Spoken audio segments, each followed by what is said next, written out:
भेरा motorway Sania, जिसके बारे में मुझ समेत आप तमाम लोग जानना चाहते हैं कि जो 4 बेगुनाह जानें चली गईं, आखिर उसकी वजह क्या बनी। वो बेकरी कौन सी थी जिससे ये साजो सामान ख़रीदा गया, जिसको खाने के बाद तमाम अफराद की हालत इतनी गैर हो गई कि सिर्फ एक ही बड़ी मुश्किल से बच पाया। आज की वीडियो में मैं बेकरी का नाम आपको बताने जा रही हूँ, साथ ही साथ ये भी बताने जा रही हूँ कि स्टमक से जो सैंपल्स दिए गए थे वो किस चीज़ से मैच किए हैं और उसके अंदर किस चीज़ का जहर मौजूद था। तो वीडियो को आपने गौर से देखना है। जैसा कि मैं आपको अपनी पिछली वीडियोस में इस बात का खदशा जाहिर कर ही चुकी हूं कि उसमें जहर किस चीज़ का था, मेरा खदशा बिल्कुल दुरुस्त साबित हुआ है। तो जनाब, बेकरी का नाम है गोरमे बेकरी। तो गोरमे का नाम नहीं ले रहे। जो खानका डोगरा पर बाकी बेकरीज के साथ मौजूद है, वहां से पैटीज और जूस को खरीदा गया, जिसको खाने के बाद तबीयत बिगड़ गई। अब पुलिस ने कार्रवाई क्या की वो भी मैं आपको बताती हूँ, लेकिन उससे पहले मैं आपको बताऊं कि जो स्टमक के सैंपल्स लिए गए थे वो सैंपल्स मैच कर गए वो जो पैटीज ले ली थी पुलिस ने वहां से फॉरेंसिक के लिए, उसके साथ जब उसके जहर का मायना किया गया तो पता चला कि पैटीज में और मैदे से मिलने वाले सैंपल में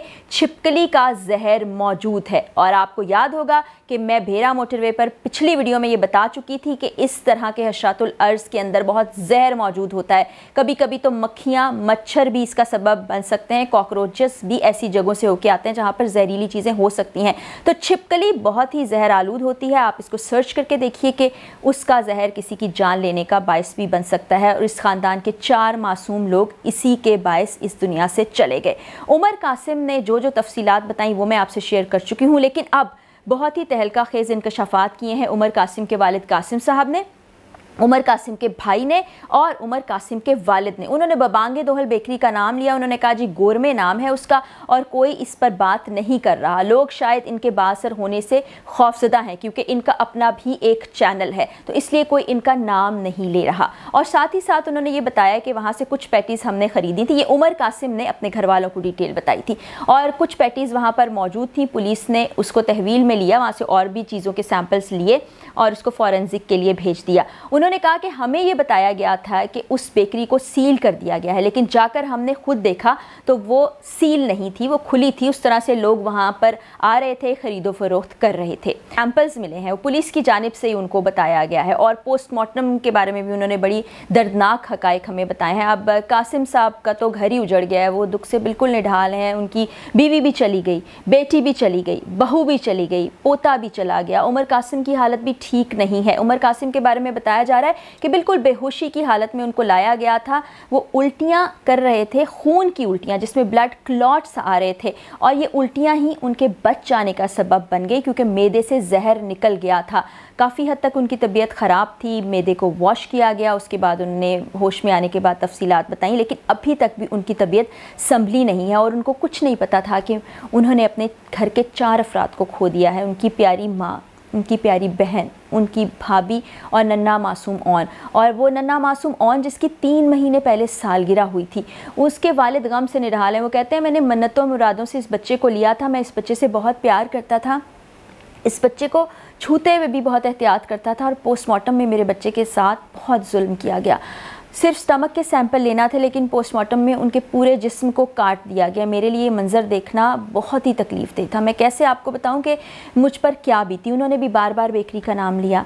फिर जो मामू हैं उमर कासिम के, यानी कि भाई उन खातून के जो इस दुनिया से चली गई, वो बहुत रंजीदा नज़र आ रहे थे, बहुत गुस्से में नज़र आ रहे थे। वो कहते थे कोई कार्रवाई नहीं हुई है, हम बेकरी का नाम बता बता के थक चुके हैं, किसी ने किसी किस्म की कोई कार्रवाई नहीं की है। उन्होंने ये तमाम तफसीलात बताई कि बॉडी से छिपकली का जहर मिला था और पैटीज से भी वही जहर मिला था, क्योंकि उनका कहना है कि मैं फ़ौरी तौर पर वहाँ चला गया था, मैंने जाके तमाम तफसीलात चीज़ें खुद देखी थी। फिर उन्होंने कहा कि नोटिस वाक़े का ले लेना चाहिए था, IG साहब को कुछ करना चाहिए था, लेकिन ऐसा लगता है कि वो बासर अफराद को बचाने की कोशिश कर रहे हैं। वो कह रहे हैं कि गरीब लोगों के लिए कोई कानून क्यों मौजूद नहीं है हमारे यहाँ। और मैं आपको बताऊँ कि हम भी रोज़ाना यही दुआएँ देते हैं, यही बात अपने चैनल के ज़रिए से, अपने प्लेटफॉर्म्स के तवस्सुस से मैं कहती रहती हूँ कि यहाँ कानून क्यों अमलदारी कायम नहीं करता, क्यों इस तरह से असर रसूख वाले लोगों को बचाने की कोशिश की जाती, क्यों गरीब इस तरह से मारे चले जाते हैं।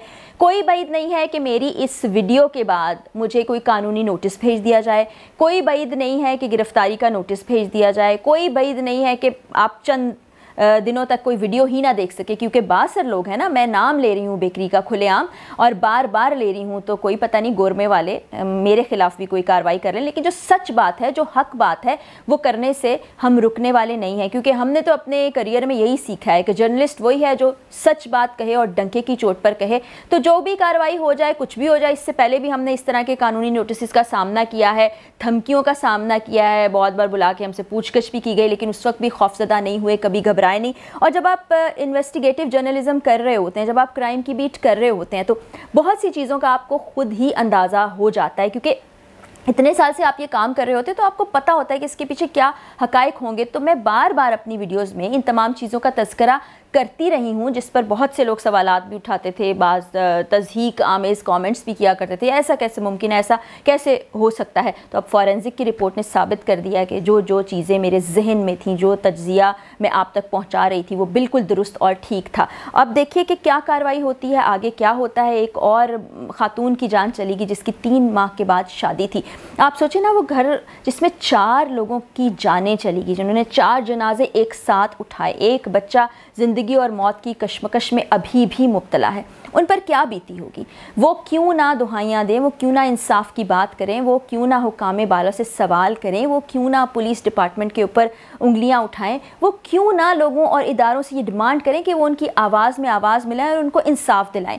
कहीं तो इंसाफ कर दें। मैं रोज़ाना इसी कुर्सी पर बैठ के, इसी कैमरे के सामने बैठ के, रोज़ाना की बुनियाद पर किसी ना किसी के इंसाफ के लिए आवाज़ उठा रही होती हूँ, बात कर रही होती हूँ। और लोग बाज़ औक़ात लिखते हैं कि मैडम आपको नहीं पता कि आप इसी मुल्क में रहती हैं, आप पागल हैं जो रोज़ाना ये आवाज़ें उठा रही होती हैं, ऐसी बात कर रही होती, क्या कानून मैंने कुछ किया। और पिछले तमाम वो वाक़यात, तमाम केसेस जिसके लिए मैं आवाज़ उठाती रही हूँ, उस पर लोग पूछते हैं कि उस केस का क्या बना, फ़लाँ केस का क्या हुआ, उसका क्या फ़ैसला सामने आया।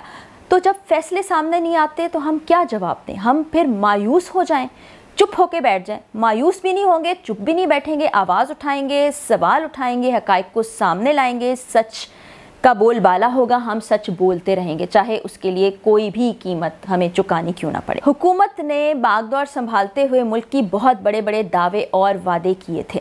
इस वक्त वो शहबाज शरीफ साहब कहाँ हैं, जो पंजाब में कोई चीज़ होती थी तो फ़ौरन उनके घर पहुँच जाया करते थे। सीएम है मरियम नवाज़ साहिबा, बड़े बड़े दावे करती हैं, कई जगहों पर पहुँच भी जाती हैं। अब उनको क्यों नहीं ख्याल आ रहा, इस ख़ानदान का कोई ज़्यादा दूर नहीं है, बल्कि ये नवाज़ शरीफ साहब का हल्का ही है जहाँ पर इस ख़ानदान के साथ ये सानिया हो गुजरा है। 4 जनाजे उठाए हैं उस घर वालों ने, जो दुख से निढाल है। आपका कोई आलाएकार भी वहाँ नहीं गया, यानी कोई आपका सियासी कारकुन भी वहाँ अफसोस के लिए नहीं गया। जब हुकूमत में आना होता है, जब वोट लेने होते हैं आप तमाम लोगों को, चाहे वो वज़ीर आज़म हों, चाहे वो वज़ीर आला हों, चाहे वो किसी भी पोस्ट के लिए कंटेस्ट कर रहे हों इसमें सियासत में आने के लिए और अपने वोट्स पक्के करने के लिए, तब तो आप घर घर जाकर, कुंडी बजाकर, दरवाज़ा बजाकर तमाम लोगों से चिकनी चुपड़ी बातें करते हैं, उनको कहते हैं इंसाफ होगा, लेकिन इंसाफ होता नहीं है। कहाँ है अब वो हुकूमत, कहाँ है वो तमाम सियासी कारकुन, बड़ी बड़ी बातें करने वाले। हिना भट्ट साहिबा क्यों नहीं उनके घर गई? अज़मा बुखारी, सानिया केस में उन्होंने एक प्रेस कॉन्फ्रेंस भी की थी, उसके बाद वो खामोश है। ये आपके ही शहर में, आपके ही सूबे में हो रहा है। मरियम नवाज़ साहिबा जाएं और इसका भी नोटिस लें। अब हमारी कोर्ट सोमोटो एक्शंस क्यों नहीं लेती, क्यों गरीबों को इंसाफ नहीं दिलाती? ये बहुत से सवालिया निशान हैं जिनके जवाबात हमें नहीं मिलते, तो फिर हम आवाज़ उठाते हैं। अपडेट्स क्या होती हैं, क्या कोई कार्रवाई होती है या नहीं, अगली वीडियो में आपको बताऊंगी। इजाज़त दीजिए, अल्लाह हाफिज़।